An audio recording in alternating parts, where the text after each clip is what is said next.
আল্লাহর ইচ্ছা, ঠিক কিনা বলেন?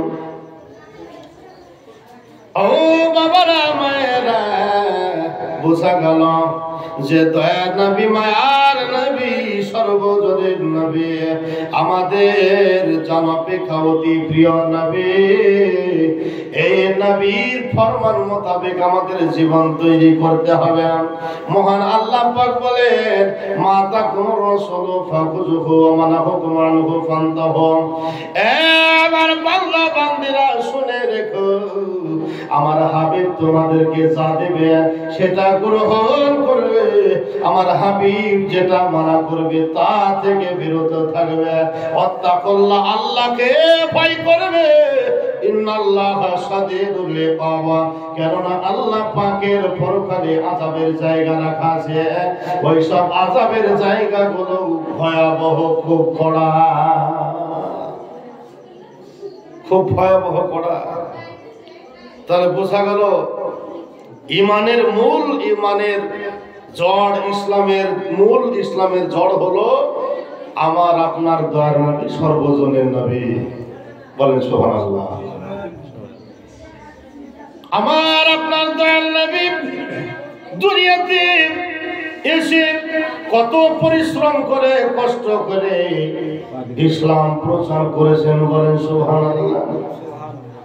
আমার আপনার দয়ার নবী, মায়ার নবী যখন আপনার 8 বছর বয়স, তখন ওনার দাদু যান আব্দুল মুতালিব ডেকে বলতেছেন, বলে মোহাম্মদ বাবা এদিকে এসো। দয়ার নবীর হাতখানা ধরে হাতে চুমা দিয়ে, কপালে চুমা দিয়ে বলতেছেন, বলে দাদু ভাই, বলে তোমার মা, মায়ের পেটে যখন তুমি ছিলে তোমার আব্বা চলে গেল, 6 বছর তোমার বয়স, তখন তোমার মা ফাঁকি দিয়ে চলে গেল। 8 বছর বয়স হয়েছে। এখন আমি চিন্তা করছি এটাই যে আমার শরীর ভালো লাগছে না, হয়তো মনে হয় আমিও চলে যাব, চাই যা অবস্থা হয়ে গেছে। 120 বছর অতিবাহিত হয়ে গিয়েছে। আবার মনে হয় বাবা আমিও দুনিয়া থেকে চলে যাব। ইসলাম দরদি ভাই বাবাজির আমার, ও মুহাম্মদ, তোমাকে কার হাতে সঁপে দিব, কে তোমাকে দেখবে? যাও যাও, তোমার বড় চাচা হারিসকে ডাক দাও, আমির হামজাকে ডাক দাও, আবু তালহাকে ডাক দাও, আবু তালিবকে ডাক দাও। এইভাবে দেখা যায় তোমার যত চাচা আছে চাচাদেরকে ডাক দাও। আমার আপনার দয়ার নবী, মায়ার নবী দাদুর কথা পেয়ে দৌড় দিয়া, দৌড়ে চলে গিয়ে সব চাচাদেরকে বলতেছে, চাচা দাদু ভাই আপনাদেরকে ডাক দিয়েছেন। আব্দুল মুতালিবের ছেলেরা এসে আব্বার সম্মুখে সব লাইন দিয়ে দাঁড়িয়ে গেল। আব্দুল মুতালিব এবার ছেলেদের দিকে তাকিয়ে আসে, চেহারার দিকে তাকান, মনে মনে ভাবে, আল্লাহ আমার এই যে সুন্দর ছেলে, এই ছেলের মা নাই, আব্বা নাই, আমার কাছে আমি কত ভালোবাসা মহব্বতি আমি রাখলাম, আমি যদি চলে যাই আল্লাহ এই ছেলেকে কে দেখবে? এরকম চিন্তা ভাবনা করে হারিসকে দেখতেছে, আমির হামজাকে দেখতেছে, মনে মনে ভাবতেছে আল্লাহ আমার এই ছেলে মোহাম্মদকে যদি আমির হামজার হাতে তুলে দিয়ে, আমির হামজা তো রাগীর ব্যক্তি, আমির হামজার হাতে তুলে যাওয়া যাবে না, হারিসের হাতে তুলে দেওয়া যাবে না, জুবাইরের হাতে তুলে যাবে না, এরকম ভাবতে ভাবতেন সহিস করে নিলেন আবু তালিবকে। আব্দুল মুতালিব বলতেছেন বেটা রে, ও আবু তালিব বেটা, তোমাকে একটা কথা বলবো, মানবে বেটা? আবু তালিব বলতেছেন আব্বু কেন আপনার কথা মানবো না? কেন মানবো না? বলতেছে এ আমার সুন্দর ছেলে মোহাম্মদ, এই মোহাম্মদকে বাবা তুই একবার কোলে নিয়ে দেখি কেমন মানাচ্ছে, একটু দেখি। যেমন এই কথা বলা, আবু তালিব মুহাম্মদ সাল্লাল্লাহু আলাইহি ওয়াসাল্লামকে কোলে নিয়ে আদর করতেছে, আর এদিকে আব্দুল মুতালিব দেখে দুই চোখ দিয়ে পানি ঝরতে লাগলো। আরে আবু তালিব এইভাবে তুমি যতদিন বাঁচিয়ে রাখবে, তুমি যতদিন হাতে বেঁচে থাকবে, অতদিন কি আমার মোহাম্মদকে দেখবে, লালন পালন কি করবে? বলে নিশ্চয় আব্বু করবো। তাহলে শোনো, তুমি যে খাবার খাবে আমার মোহাম্মদকে দিবে, যে জায়গায় যাবে মোহাম্মদকে নিয়ে যাবে, মোহাম্মদকে চোখে চোখে রাখবে, মোহাম্মদকে দুঃখ দেবে না। এই ছেলেকে যদি দুঃখ দাও আমি শান্তি পাবো না, এই ছেলেকে দুঃখ দেবে না। আবু তালিব বলতেছেন আব্বা এই ছেলেকে আমি চোখে চোখে রাখবো, আপনার ওসিয়ত আমি মেনে চলবো, আপনার হুকুম আমি তন্ন তন্ন করে পালন করে চলবো, কোনো অসুবিধা হতে দেব না, একা কোথায় ছাড়ব না, এই ছেলের কোনো অসুবিধা আমি হতে দেব না। আবু তালেব এই ছেলের ভার সব দায়িত্ব উনি নিয়ে নিলেন। কিছুদিন পরে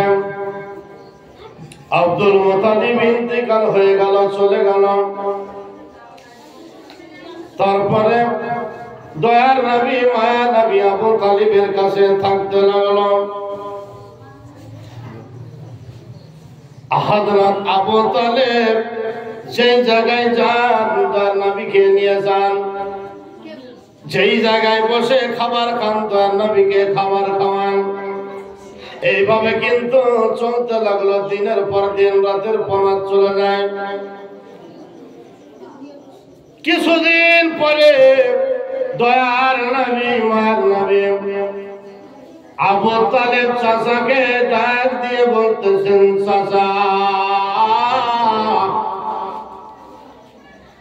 আমাকে তো একা কোথাও আপনি যেতে দেন না, তবে আমার ইচ্ছা করে একা একি একটু ঘোরার ইচ্ছা করে, আপনি কাজ কামে ব্যস্ত, চাচা গো আমাকে একবার আপনি অনুমতি দেন, আমি বাইরে যাব, বাইরে গিয়ে আমি একা একি ঘুরে আসবো। আবু তালিব বলে, এ মোহাম্মদ বাবা তোমার শত্রু আছে, তোমার অনেক দুশমন আছে, তোমাকে একা একি ছাড়া যাবে না, তবে যেহেতু তুমি বলতেছো তবে যাও, বেশি দূর তুমি যাবে না, বাড়ি থেকে বেরিয়ে কিছু দূর গিয়ে আবার ফিরে চলে আসবে, বেশি দূর তুমি যাবে না। এই বলে চাচা অনুমতি দিয়েছেন। দয়ার নবী মায়ের নবী সুবহানাল্লাহি ওয়া বিহামদিহি 10,000 বছরের পালক সুবহানাল্লাহ। বাড়ি থেকে বেরিয়ে আসেন, কিছু দূরে যাওয়ার পরে সুবহানাল্লাহ আকাশ থেকে জানো কে ও এসে একেবারে কমর ধরে উড়িয়ে নিয়ে চলে গেল পাহাড়ের উপরে। পাহাড়ের উপরে নিয়ে গিয়ে সুবহানাল্লাহ বিহামদিহি। এবার দয়ার নবী বলতেছেন, আমাকে পাহাড়ের উপরে নিয়ে যাওয়া হলো। নিয়ে যাওয়ার পরে একটা দেখতেছি প্লেট, বড় প্লেট থালা আছে। ওই থালা প্লেটের উপরে বিভিন্ন রকমের বস্ত্র আছে। ওই বস্ত্র দিয়ে করলো কি আমাকে ওই পাহাড়ের উপরে শুয়ে দেওয়া হলো। শুয়ে দেওয়ার পরে একেবারে বুক থেকে নিয়ে নাভি পর্যন্ত চিরে দিল, ছেড়ে দিল। আমাকে শুয়ে বুকটা চিরে দিল, ভিতর থেকে নারী বুড়ি গুলো বের করে ফেলল। হাউস কাউসারে পানি দিয়ে ভালো করে ধৌত করতে লাগলো। বলেন সুবহানাল্লাহ। হাউস কাউসারে পানি মধুর চেয়ে অতি মিষ্টি, দুধের চেয়ে অতি সাদা, মিষ্টি আম্বারা চেয়ে অতি খুশবুদার। বলেন সুবহানাল্লাহ। পরকালে যারা জান্নাতি হবে এই হাউস কাউসারে পানি তারা পান করবে। বলেন সুবহানাল্লাহ। কোন কিতাবে বলা হয়েছে এক গ্লাস যদি পানি পান করে নেয় 40 বছর তাকে পিপাসা লাগবে না। অন্য কিতাবে আছে, রাবির মধ্যে আছে, বলা হয়েছে এক গ্লাস কোন ব্যক্তি যদি পানি পান করে নেয় চিরস্থায়ী, কোনদিন তাকে পিপাসা লাগবে না।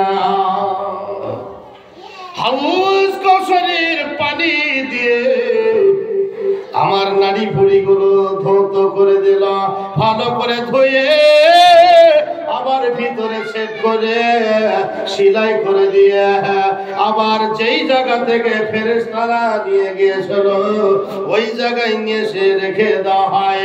আল্লাহর নবী, দয়ার নবী, মায়ার নবী থরথর করে কাঁপতে কাঁপতে এক পা দুপা করতে করতে উনি চাচার বাড়ির দিকে রওনা চলে যাচ্ছেন।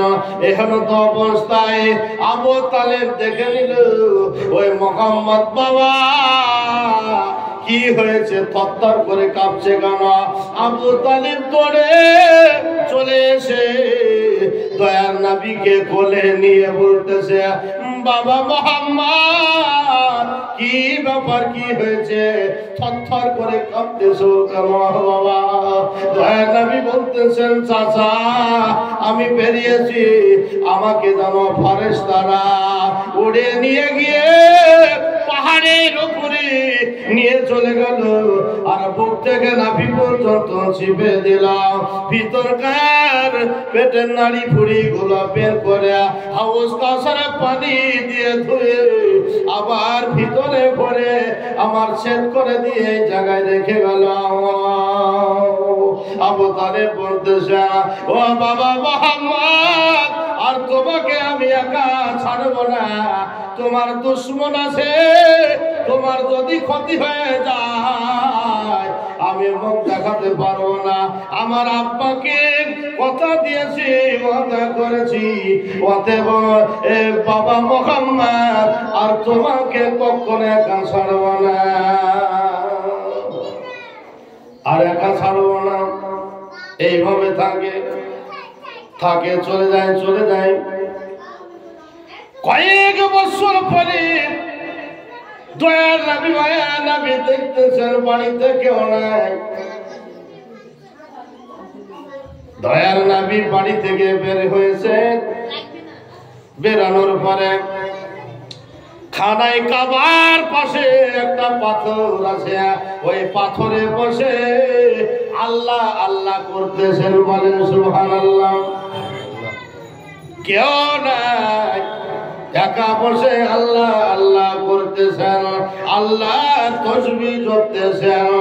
দয়ার নবী মনে মনে ভাবতেছেন, আল্লাহ আমাকে এই দুনিয়ার জমিনে আমাকে পাঠিয়েছেন আমাকে আরামের জন্য নয়, পুরো দুনিয়া পুরো পৃথিবীকে রোশন করতে হবে, আলো করতে হবে, ইসলাম প্রচার করতে হবে।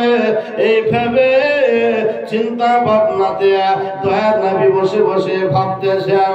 এখানে তো অবস্থায় ওই পাশ দিয়ে আবু জাহেল চলে যাচ্ছে। যেমন দয়ার নবীকে দেখে নেওয়া, কথা নাই বার্তা নাই কিছুই নাই, ছোট একটা পাথর নিয়ে দয়ার নবীকে নিশানা করে পাথর ছুঁড়ে মারল। যেমন পাথর ছুঁড়ে মারা, আহারে ওই পাথর ছুটে এসে দয়ার নবীর পেশানি মুবারকে লেগে গেল। যেমন পেশানি মুবারকে লেগে যাওয়া আপনার রক্ত প্রবাহিত হতে লাগলো। দয়ার নবীর দুই চোখ বন্ধ হয়ে গেল, মাথা ঘুরে গেল। দয়ার নবী মায়ার নবী কপাল মুবারকে হাত দিয়ে বেহুশের মতো জমিনে পড়ে গেল। পাশে চাচার বাড়ি, পাশে আমির হামজার বাড়ি, কিন্তু আমির হামজার বাড়ি হলে হবে কি আমির হামজার বিবি। এই দৃশ্য কিন্তু সচক্ষে দেখল, দাঁড়িয়ে আছে, কিন্তু ওই মোহাম্মদ এতিম বলে একটু দৌড়ে আসলো না, দেখে যাচ্ছে। দয়ার নবী এবার উঠে আপনার কপালটা জামা দিয়ে বারবার মুছতেছেন, বারবার মুছতেছেন।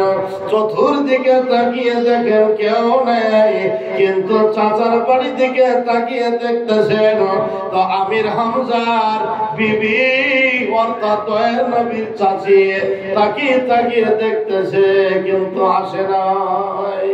দয়ার নবী বলেন, আল্লাহ আপনার এটা ইচ্ছা, আল্লাহ আমাকে সবুর ধৈর্য ধারণ করার তৌফিক দান করেন। আল্লাহ আল্লাহ আল্লাহ করতেছেন, আল্লাহ আল্লাহ করতেছেন, আর এদিকে গড়াগড়ি পড়তেছে। কতক্ষণ আনন্দ হয়েছে।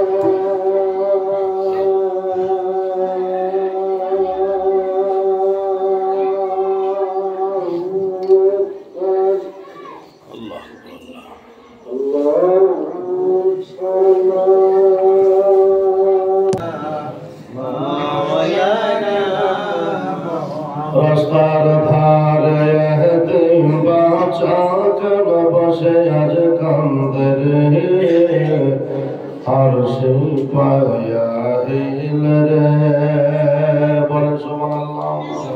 রাস্তার ধারে বাঁচা কেন বসে আজ কান্দে রে, আর সে পায়া হিল রে।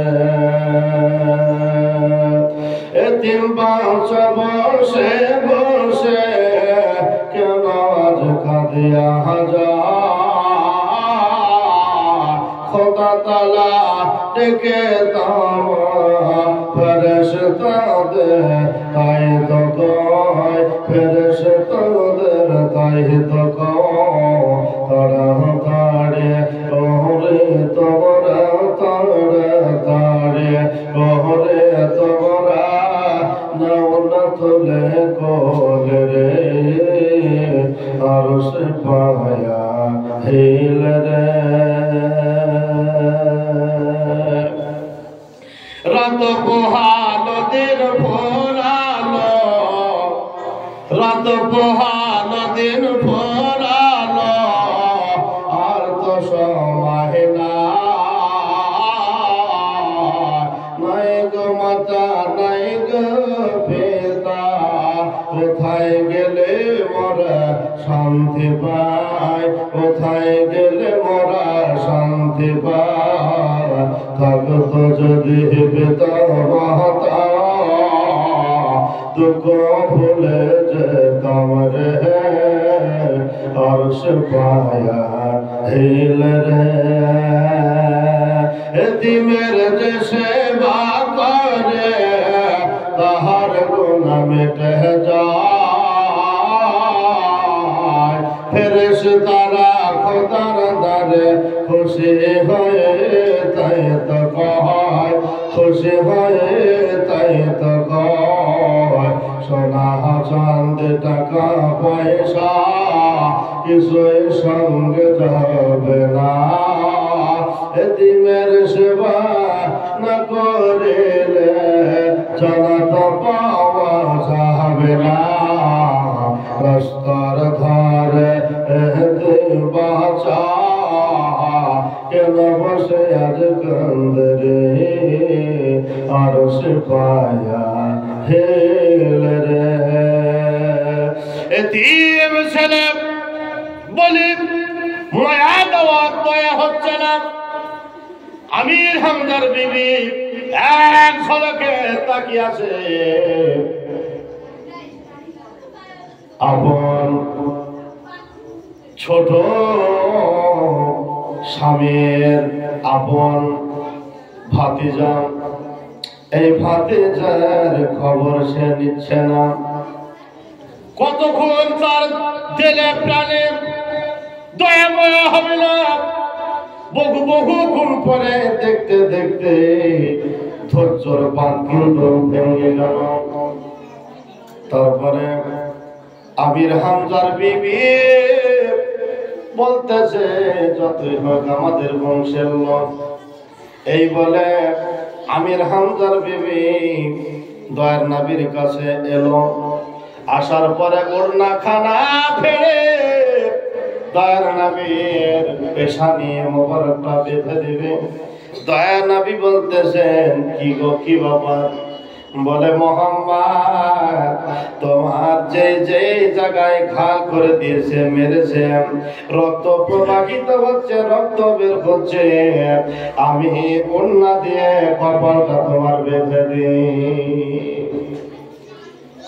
বলে চাচি আমার রক্ত বের হতে দাও এই রক্ত বের হতে দাও বন্ধ করার দরকার নাই বন্ধ করতে হবে না তুমি তো অনেকক্ষণ আগে দেখলে কিন্তু তুমি অনেক পরে এসে বলতেছ যে কপালটা বেঁধে দিই এরকম দয়া মায়া দেখাতে হবে না আমার কপাল বাঁধতে হবে না গো চাচি রক্ত বের হচ্ছে তো রক্ত বের হতে দাও জোর করতেছে দয়াল নবী বলেন না খবরদার আমার কপাল বাঁধবি না যদি কপাল যদি বাঁধতে হয় তবে আমার একটা শর্ত একটা কথা বলবো ওই কথা যদি চাচি মেনে নেও আমার কপাল তোমাকে বাঁধতে দেব বলে কি কথা একটা শর্ত আছে কি শর্ত বলে চাচি গো যদি তুমি চুপি চুপি আমার হাতে হাত রেখে কালমা পড়ে মুসলমান হয়ে যাও তাহলে আমার কপাল বাঁধতে দেব কপালে ঘাল হয়ে গিয়েছে পাথর মেরেছে যতটা আমার যন্ত্রণা যতটা কষ্ট তাকলিফ হচ্ছে তার করতে বেশি কষ্ট হচ্ছে আমার খানদানের লোকেরা এখন পর্যন্ত আমাকে আল্লাহ রাসূল বলে মেনে নিতে পারে না তবে চাচি যদি কালমা পড়ি মুসলমান যদি হয়ে যাও তাহলে আমি আমার কপাল বাঁধতে দেব যদি হোক আমির হামজার বিবি কতক্ষণ আর দাঁড়িয়ে থাকবে বলে বাবা আর এরকম দৃশ্য আমি বাবা তোমার দেখতে পারছি না আমার কে কপাল পালতে দাও, রক্ত ঝরে যাচ্ছে, রক্তটা বন্ধ করতে দাও। বলে চাচে রক্ত ঝরতে দাও, আগে কালমা পড়ো। বলে আমি ওয়াদা করলাম কালমা পড়ো। বলে আগে কালমা পড়বে, তবে আমি কপাল বাঁধতে দেব। দয়ার নবী মায়ার নবীকে আমির হামজার বিবি হাত ধরে নিয়ে গেল বাড়িতে। বাড়িতে যাওয়ার পরে ছোট ছেলে 10-12 বছরের ছেলে গড়াগড়ি পেরেছে, মেরেছে। বলে ভালো করে পানি দিয়ে ধুয়ে দিয়ে এবার বলতেছে চাচিয়া আগে কালমা পড়বে, তবে আমার কপাল বাঁধতে দেব। আমির হামজার বিবি দয়ার নবীর চাচি বলতেছে, বলে বাবা আর এ দেখো দেখো না, তুমি কাউকে বলবে না, চুপি চুপি কালমা পড়বো, পড়িয়ে দাও তোমার কালমা।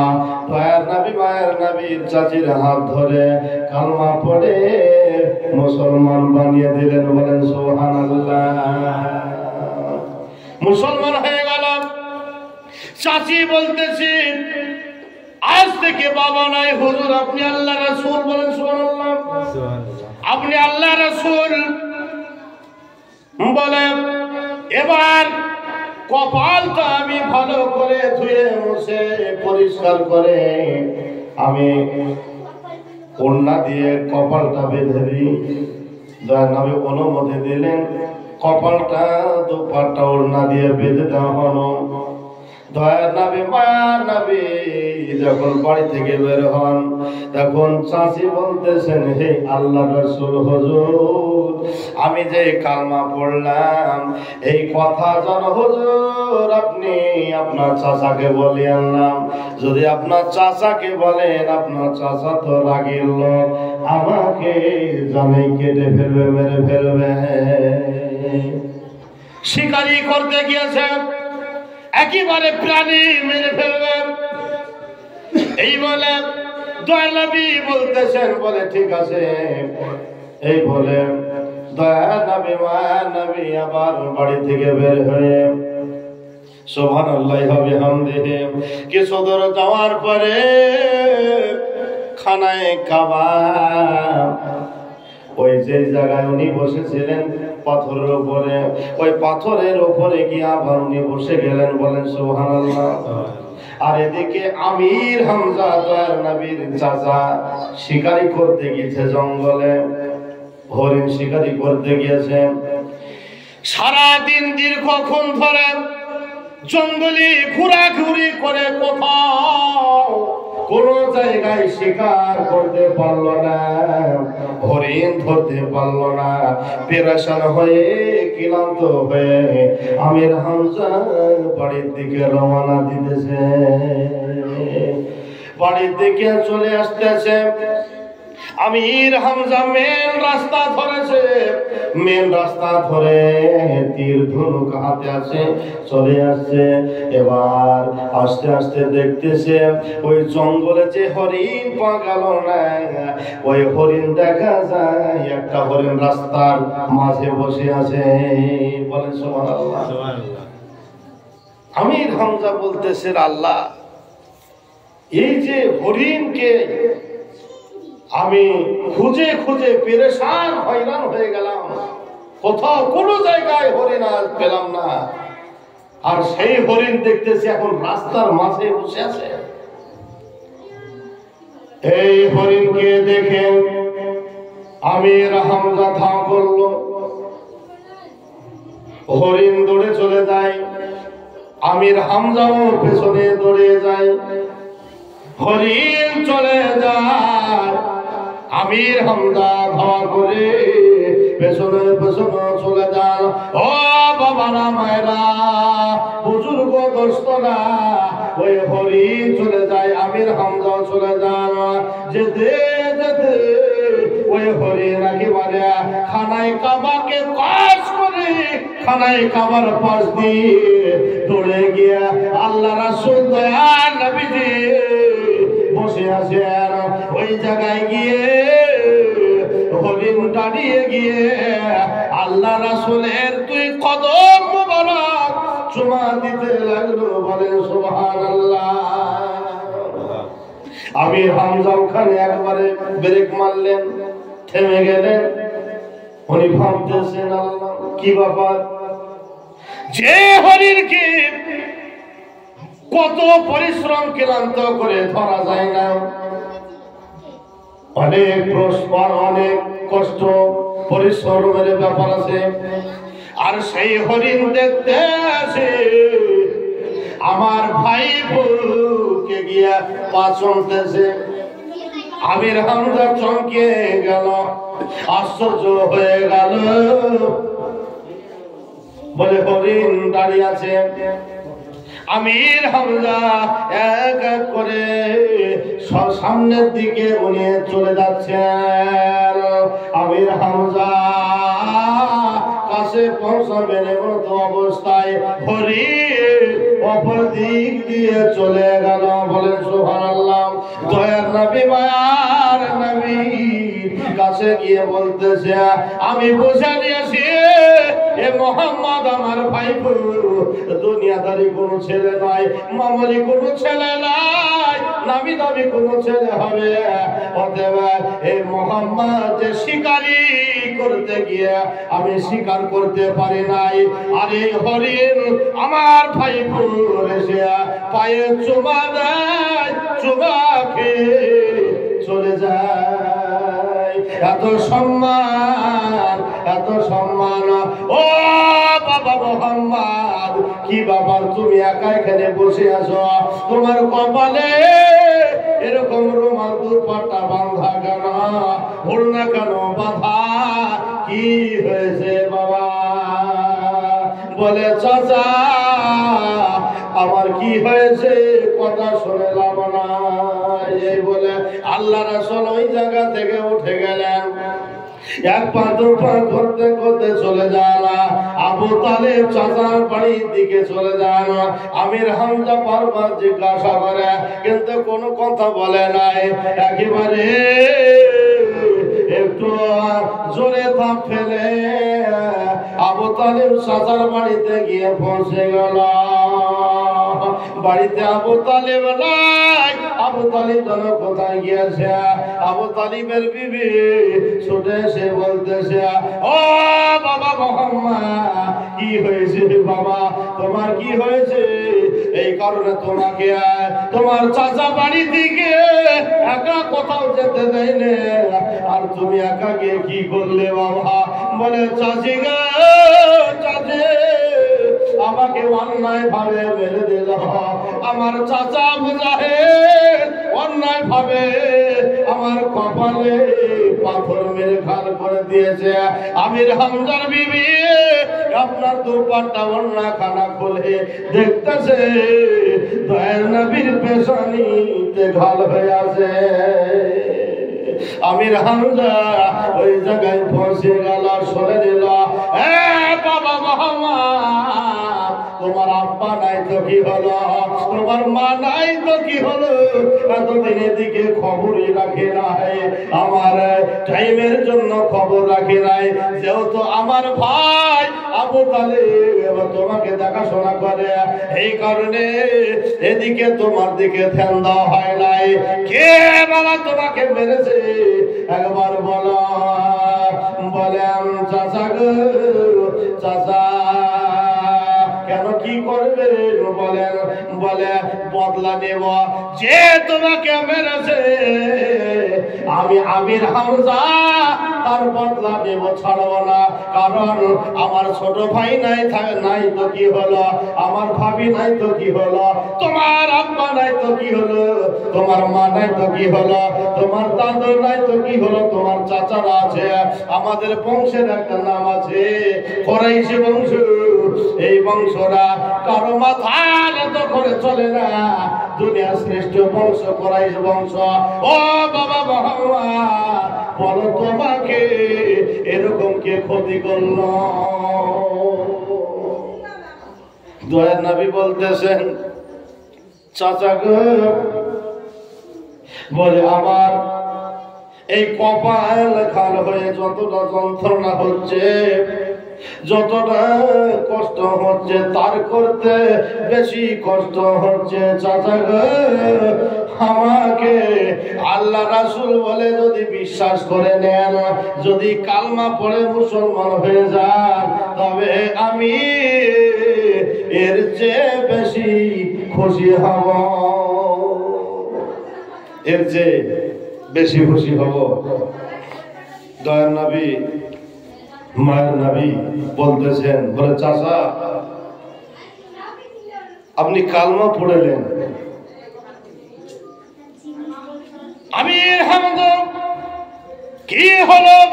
হিদায়াতের মালিক আল্লাহ মনে হয় তলে তলে সেন্টার ধরে নিয়েছে।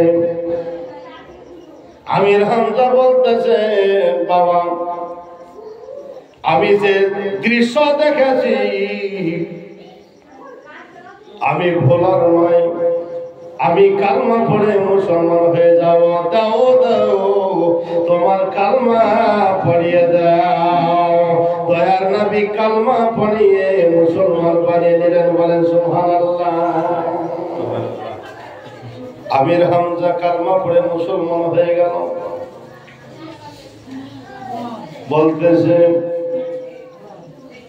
ও বাবা আমি যাই, এবার তো বড় কে মেরেছে? বলে চাচা গো, আমি চাচার বাড়ি থেকে বের হলাম, ওই পাথরের উপরে গিয়ে একটু বসে আমি চিন্তা ভাবনা করতেছি যে আমার আল্লাহ তাআলা এ দুনিয়াতে পৃথিবীতে আমাকে পাঠিয়েছেন, শুধু বসে থাকলে হবে না, ইসলাম প্রচার করতে হবে, এরকম চিন্তা ভাবনা করতেছে।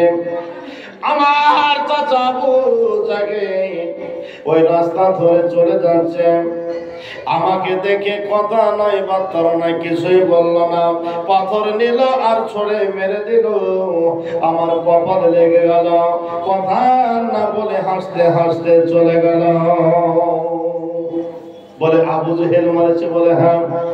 আমির হামজা সুবহানাল্লাহ এত জালালিয়াত, এত বীর পুরুষ ব্যক্তি ছিলেন সুবহানাল্লাহ। এক যুদ্ধতে আমির হামজা 9খানা তলোয়ার ভেঙেছিলেন। বলেন সুবহানাল্লাহ। এত বীর পুরুষ ছিলেন, যুদ্ধতে 9খানা তলোয়ার ভেঙেছিলেন। সুবহানাল্লাহ বিহামদিহি। আমির হামজা বলতেছি, শরীরে তাকওয়া শক্তি থাকছে, বাবা তোমাকে হাত দিয়েছে দেখি। আমির হামজা বাড়িতে ছুটে গিয়ে বিবিকে বলে, বিবি তাড়াতাড়ি তলোয়ার বের করো। বিবি বলতেছেন, আল্লাহ কালমা পড়েছি বলে হয়তো মেরে ফেলবে। ওদিকে তার বিবির ভয় আছে, যেহেতু কালমা পড়েছে। বলে আল্লাহ আমার স্বামী যেহেতু ওই শিকার থেকে এসে কোনো কথা বার্তা কিছু নেই, আমার কাছ থেকে তলোয়ার চাইতেছে, ওতে মনে হয় পাড়ার লোকেরা কোনো লোক হয়তো দেখে নিয়েছে, হয়তো বলে দিয়েছে যে আমির হামজার বিবি মোহাম্মদকে বাড়িতে নিয়ে এসে কালমা পড়ে মুসলমান হয়ে গেছে, অতএব আমাকে জানে মেরে ফেলবে। আমির হামজার বিবি ভয় করছে, থরথর করে কাঁপতেছে, কারণ রাগীর স্বামী। বলতেছে, ও আমার প্রাণ প্রিয় স্বামী, আপনি বহু দূর থেকে এলেন, শিকারি করে এলেন, আপনি বসেন, গোসল করেন, মাথা ঠান্ডা করেন, খাওয়া দাওয়া করেন, তারপরে কোথাও যাবেন, নিয়ে যাবেন। বিবিকে চিৎকার দিয়ে বলে, তাড়াতাড়ি তলোয়ারটা নিয়ে আয়। বলে আমার ভাই কে মেরেছে, তারা কি ভেবেছে যে আমার ভাই দিন বলে কি মারলো, আমি যতক্ষণ পর্যন্ত বদলা না নেব ততক্ষণ পর্যন্ত বিবি রে আমি বাড়ি ফিরবো না। তলোয়ার নিয়ে দৌড় দিল, খোঁজাখুঁজি করতে লাগলো। অবশেষে দেখা যায় আবু জাহেল আরো বহু লোক সঙ্গে নিয়ে খানায় কাবার পাশে বসে আছে। খানায় কাবার পাশে বসে আছে, মিটিং করছে। আমির হামজা ওই মাজমুয়ার কাছে গিয়ে আবু জাহেলকে বলতেছে, আবু জাহেল বলে, তুমি কি মুহাম্মদকে মেরেছো? আমার ভাতিজিকে কি তুমি মেরেছো? আবু জাহেল আমির হামজার দিকে তাকিয়ে দেখছে, একবার চোখে আগুন বরাবর বইতেছে। আবু জাহেল বলল, আমির হামজা নিশ্চয় আমি মেরেছি।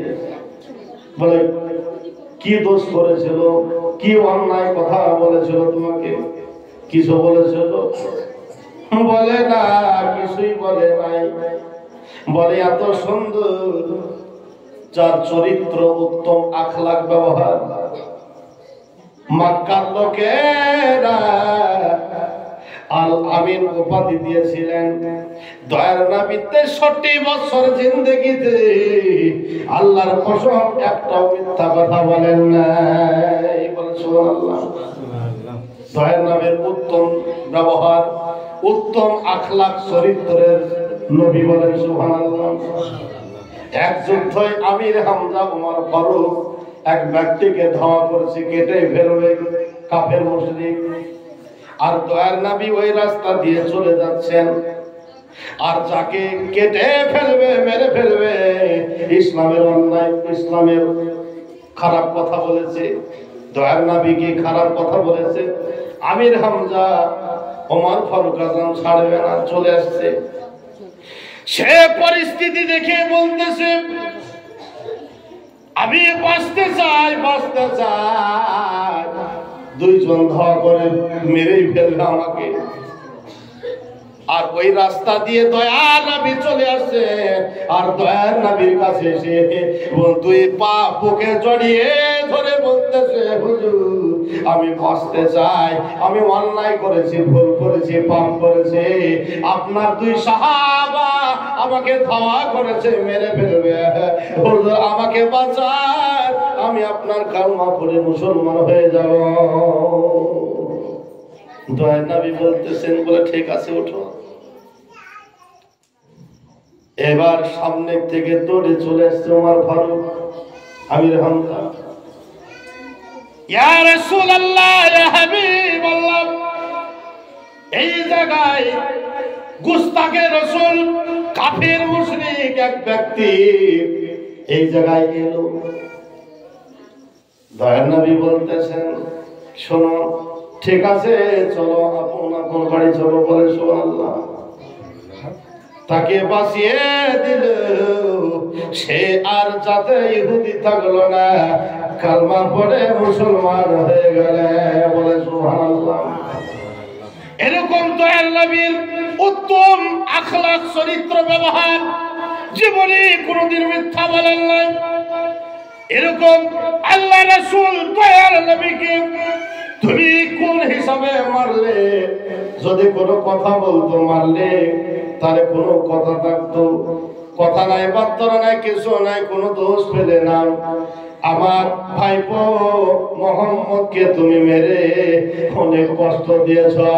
এ আবু জেহেল, তুই কি মনে করেছিস যে ওই জায়গায় মুহাম্মদের কাছে তার কি চাচা রাখি নাই?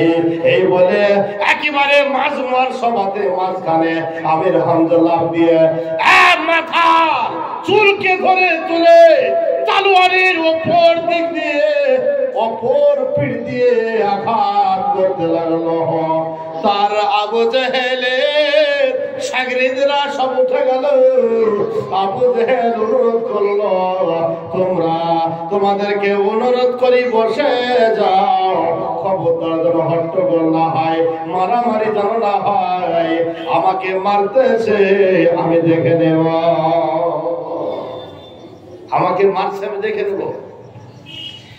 আমির হামজা তলোয়ারের উল্টে পিঠ দিয়ে ভালো করে পিটার পরে আমির হামজা চলে গেল। আবু জাহেলের সাথীরা ভক্তরা বলল, আপনাকে যে আমির হামজা এসে এই মাজমুয়ার সভাতে আপনাকে মেরে গেল, কিছুই বললেন না। আবু জাহেল বলতেছে, তোদের মতো যদি মগজ থাকতো, ব্রেন থাকতো, মাথা থাকতো, তাহলে তো কবেই আমরা মরে যেতাম। কারণ চালাক বুদ্ধি কৌশল খাটানোর প্রয়োজন।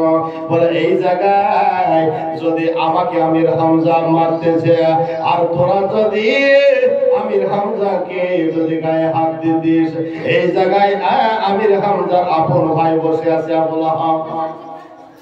আবুল আহাব আপন ভাই বসে আছে, তাহলে যদি আমির হামজাকে তুই মারতিস, তোরা যদি কিছু বলতিস, আবুল আহাব দাঁড়িয়ে থাকতো না, আবুল আহাব তোদেরকে আক্রমণ করত। এই কারণে আমি দেখলাম যে আবুল আহাব যেন বিভ্রান্তে না পড়ে যায়। এই কারণে আমি দেখলাম এই সভাতে এই জায়গায় ঠিকঠাক থাক, পরে দেখা যাবে। ও বাবারা, মায়েরা, বুজুর্গ দোস্তরা, আবু জাহেল কত নবীকে কষ্ট দিয়েছেন, কত নবীকে কষ্ট দিয়েছে, কত যন্ত্রণা কষ্ট আবু জাহেল দিয়ে দুনিয়া থেকে কাফের হয়ে আবু জাহেল মারা গেছে। একদিন দয়ার নবী, মায়ার নবী বসে আছেন, আর একজন আপনার আবু জাহেলের কাছে একটা উট নিয়েছে, কিন্তু আবু জাহেলের কাছে টাকা পয়সার জন্য যায়, কিন্তু আবু জাহেল হুজুরকে দেখায় টাকা পয়সা দেয় না। সেই লোকটা ভালো মন্দ কিছুই জানে না, যে উট বিক্রয় করেছে টাকা চাইতে এসেছে। আবু জাহেল দৌড় দৌড় করে তাকে তাড়িয়ে দিল। আবু জাহেলের চালারা ওই খানায় কাবার পাশে বসে আছে।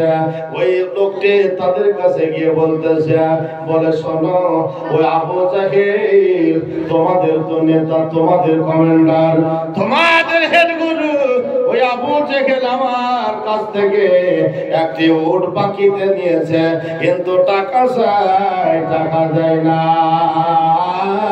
টাকা কি তোমরা আদায় করে দিতে পারবে না? আবু জাহেলের চেলারা এরা বদমেশি করে বলে যাও ওই জায়গায় গিয়ে দেখবে একটি ঘর আছে, খেজুর পাতার সামনে ওই ঘরে একটি লোক বসে আছে, মানে আপনার আমার নবী বসে আছেন, বলেন সুবহানাল্লাহ। তারা বলতেছে ওই জায়গায় দেখবে একটি লোক বসে আছে, মুসলমানের হেড, মুসলমানের নেতা বসে আছে। ওই মুসলমানের নেতার কাছে গিয়ে বলো, মুসলমানের নেতা টাকা আদায় করে দেবে। মানে টাকা তো আদায় করে দেওয়ার কথা নয়, বদমেশি, মানে চির দুশ্মন আবু জাহেল। মানে এখানে গিয়ে যদি দয়ার নবীকে বলে, দয়ার নবী যদি চাইতে মারবে, এই তাদের কৌশল। সেই লোকটি বাইরেকার বিদেশি লোক, ভালো মন্দ কিছুই বুঝলো না। ওই রাস্তা ধরে গিয়ে দেখতেছে খেজুর পাতার সামনে ঘর, ওই ঘরের কাছে গিয়ে দেখতেছে আল্লাহ রাসূল দয়ার নবী বসে আল্লাহর ইবাদতে মশগুল, বলেন সুবহানাল্লাহ। ইবাদতে মশগুল হয়ে আছে। এবার ওখানে গিয়ে বলতেছে, হুজুর আমি কিছু কথা বলতে চাই। দয়ার নবী তার দিকে নজর করে দেখতেছেন। বলে বাবা কি বলবেন? বলে আবু জাহেল। হুজুর আপনার কে? বলে আবু জাহেল তো আমার চাচা। আপনার চাচা বাকিতে ধারে একটি উট কিনেছে, টাকা চাইতে যায়, দূর দূর করে আমাকে তাড়িয়ে দেয়, টাকা দেয় না। আপনি কি পারবেন টাকা আদায় করে দিতে? আপনার বলে অন্তরে, আপনার দিলে অনেক মায়া দয়া, অতএব আমার গরিব মানুষ আমার টাকাটা যদি হুজুর আদায় করে দিতেন ভালো হতো। দয়ার নবী মায়ার নবী ইলমে গায়বের সংবাদদাতা দয়ার নবী জানেন ওই খানায় কাবা আবু জাহেলের চেলারা উপহাস করে আমার কাছে লোকটিকে দিয়ে আমার কাছে পাঠিয়েছে। দয়ার নবী বলতেছেন বলে ঠিক আছে বাবা চলো তোমার টাকা আমি আদায় করে দেব। বলেন সুবহানাল্লাহ। চলো বাবা তোমার টাকা আদায় করে দেব। সেই লোকটি বলতেছে জীবনে সবচেয়ে আমি বেশি খুশি হব যদি টাকা পেয়ে যাই। সুবহানাল্লাহ ওয়া বিহামদিহি। দয়ার নবী মায়ার নবী আগে আগে যান আর পেছনে পেছনে ওই আপনার যার উট এসে পেছনে পেছনে যায়। সোজা গিয়ে আবু জাহেলের বাড়ির কাছে গিয়ে মেন দরজায় দয়ার নবী আওয়াজ দিলে ভিতর থেকে আবু জাহেল বলতেছে কে রে কে? দরজায় আওয়াজ দেয়। দয়ার নবী বলেন চাচা আর অন্য কেউ নাই, আমি তোমার ভাতিজা মুহাম্মদ। যেমনি তোমার ভাতিজা মুহাম্মদ বলা আবু জাহেল বলল মুহাম্মদ রে তোর আজকে শেষ দিন, আর কে বাঁচাতে পারবে না। এই বলে রাগে রাগান্বিত হয়ে দরজার আপনার খিড়কিটা খুলে কি জানো হয়ে গেল। দয়ার নবীকে দেখে বলতেছে ও ভাইপো মুহাম্মদ আমার টাকাটা বহুদিন থেকে দেওয়া হয় না, তবে একটু ভাইপো দাঁড়াও আমি ভিতর থেকে টাকাটা নিয়ে আসি। এই বলে টাকা ভিতরে গিয়ে যত টাকা পেত টাকা নিয়ে এসে দয়ার নবীর হাতে একবার আদবের সহিত দুই হাত দিয়ে সম্মানের সহিত টাকাটা দিয়ে দিল। আর এদিকে আবু জাহেলের চেলারা বহু দূর থেকে এই দৃশ্য দেখতেছে।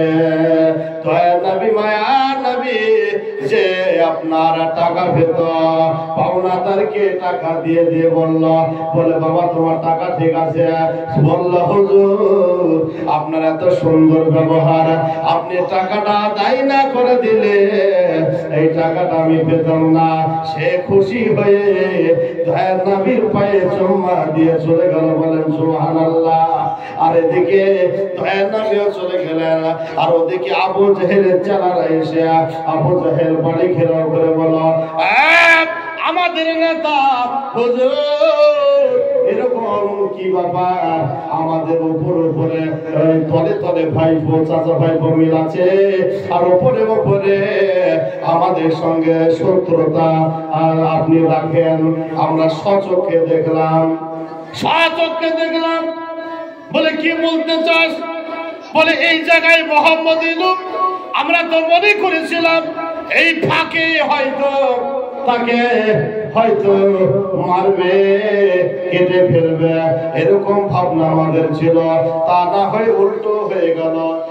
কোনো কথা নাই বার্তা নাই। গেট খুললেন আর গেট খুলে ভদ্রতার পরিচয় দিয়ে আদবের সহিত বলতেছেন ভাইপো দাঁড়াও আমি ঘর থেকে টাকাটা নিয়েছি। টাকাটা নিয়ে এলে আসার পরে ভদ্রতার সহিত আদবের সহিত টাকাটা দিয়ে দিলে এটা কোন ভদ্রতা আমরা কিছুই বুঝতে পারলাম না। এটা আপনার কি ব্যবহার কিছুই বুঝতে পারলাম না। আবু জাহেল বলে এ বেয়াদব বেয়াকুব নাদাল, আমার জায়গায় যদি তোরা থাকতিস তোদেরকে টাকা দিতে বাধ্য হতো। বলে কেন কিসের জন্য বাধ্য হতো? শোনে রে আমি এদিকে আমার তো রাগে রাগান্বিত হয়ে দরজা যেমন খুললাম, দরজা খুলে দেখতে আমি মোহাম্মদকে মারবো এই রাগ, কিন্তু ওই মোহাম্মদের পেছনে যেই উটটাকে আমি নিয়েছি ওই উটের উপরে দুটো ভয়ঙ্কর সাপ দুই হাত উঁচু করে ফেলা তুলে আমার দিকে চেয়ে আছে আর বলতেছে আল্লাহ রাসূল তো জাহানের বাদশা মালিক ও মুক্তার, চার স্তর, আল্লাহর পরে পরে স্থান, যাকে লোক দেখে আল্লাহ পাক জান্নাত তৈরি করে আল্লাহ জান্নাতের মালিক বানিয়ে দিয়েছেন নবীকে। আর এই নবী যদি আজ তোর বাড়ি থেকে ঘুরে যায়, নবী যদি ঘুরে যায়, নবী ঘুরে যদি যায়, আমরা দুই সাথ তোকে আর ছাড়বো না। কে বেরো এই সাপ এরকম হুমকি আমি বুঝে নিলাম আমার মরণ, অতএব আমি ভয়ে দিয়েছি, আমি ভদ্রতার পরিচয় দিয়ে টাকা দিই না। আল্লাহুম্মা সাল্লি আলা সাইয়্যিদিনা